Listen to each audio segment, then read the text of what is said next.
20 anos despois, a Mancomunidade do Salnés ten nas súas mans un minucioso informe sobre o turismo na comarca que lle permite saber a posición actual e cara a onde se debe camiñar. Conta con datos de todo tipo por concellos recompilados dun estudo de Big Data de fluxos turísticos grazas á xeolocalización dos teléfonos móviles. Entre os meses de xuño e agosto contabilizáronse case 750.000 turistas únicos que pernoctaron a comarca, un dato que se eleva a case 4 millóns se falamos de visitantes. La suma de visitantes a nuestros 9 ayuntamientos en 3 meses suma casi 4 millones de visitantes.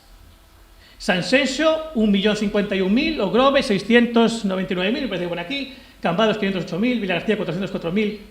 Y ayuntamientos pequeñitos que en ese informe de hace 20 años nos decían que no tenían capacidad turística, que no tenían infraestructura turística, pues nos encontramos que el ayuntamiento de Meaño fue visitado por 320 y algo mil personas. Sanxenxo sitúase á cabeza da comarca salientando o mes de agosto, cando contabilizou 152.000 turistas e case 550.000 visitantes. Sanxenxo sigue liderando o norte de España en turismo, somos o 15%, o 14,9% precisamente de Galicia, somos o 30, casi o 35% da provincia de Pontevedra.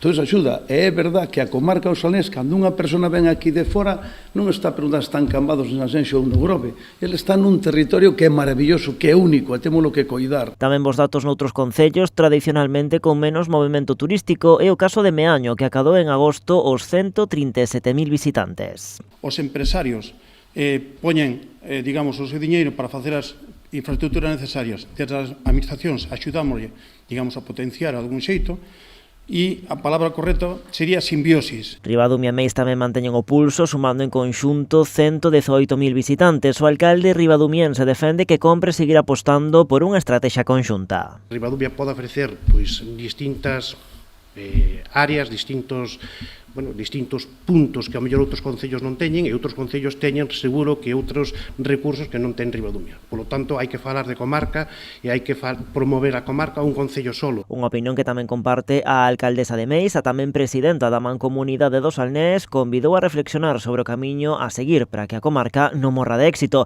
Reivindicou que o turismo precisa melloras en varios eidos, como por exemplo no transporte. Este verán, este mes de xullo e agosto, tuvemos tanta xente na nosa comarca sin ter un transporte comarcal que nos poida intercomunicar, e é unha demanda histórica da nosa comarca que creo que agora con estes datos pois igual temos unha posición máis forte para seguir reclamando, non?